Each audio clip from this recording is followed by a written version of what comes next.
ચૈત્ર માસની શુક્લ પક્ષની એકાદશી એટલે કામદા એકાદશી. પુરાણોમાં કહ્યું છે કે આ વ્રત બધી કામનાઓને પૂર્ણ કરે છે, આથી એને કામદા એકાદશી કહે છે.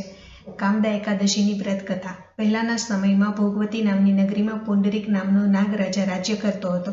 તેની સેવામાં ગંધર્વો, યક્ષો, અપ્સરાઓ તથા કિન્નરો સદા રહેતા. તે નગરીમાં લલિત નામનો ગંધર્વ તથા લલિતા નામની ગાંધર્વી રહેતા હતા. તે બંને પતિ પત્ની હતા. તે બંને એકબીજામાં ખૂબ આસક્ત રહેતા હતા. બંને એકબીજાને ખૂબ પ્રેમ કરતા હતા.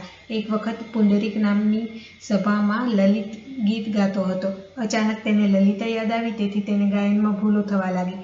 તેના મનની સ્થિતિ કર્ણોટક નામનો નાગ જાણી ગયો. તેણે પુંડરીક રાજાને લલિતના મનની વાત કહી દીધી.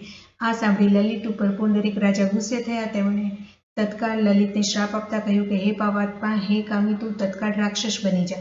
શ્રાપ સાંભળતા જ લલિત મહાભયંકર રાક્ષસ બની ગયો. તે હિમાલય જેવો વિશાળ, કાળા કોલસા જેવો તેનો રંગ અને લાલચો નેત્રો થઈ ગયા.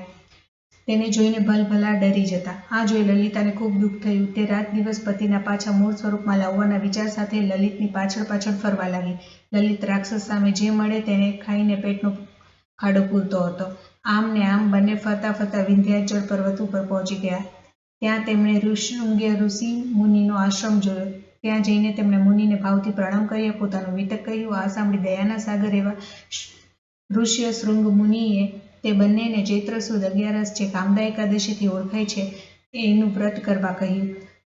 તે બંનેએ ચૈત્ર સુદ 11 આવતા ખૂબ ભાવથી તે એકાદશી કરી. તેમનું તમામ પુણ્ય તેમણે ભગવાન વિષ્ણુના ચરણોમાં અર્પણ કર્યું.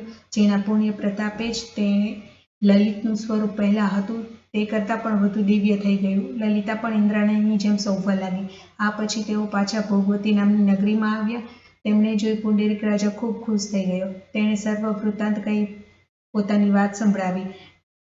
આથી રાજાએ ફરીથી લલિતને સેવામાં લઈ લીધો. આજે ખૂબ સંયમિત જીવન જીવવું, મન તથા ઇન્દ્રિયો પર કાબૂ રાખવો, ઉપવાસ કરવો તથા ભગવાન વિષ્ણુને લવિંગ અવશ્ય ધરાવવા. આવતી 19 એપ્રિલ 2024ના દિવસે શુક્રવારના દિવસે કામદા એકાદશી આવી રહી છે.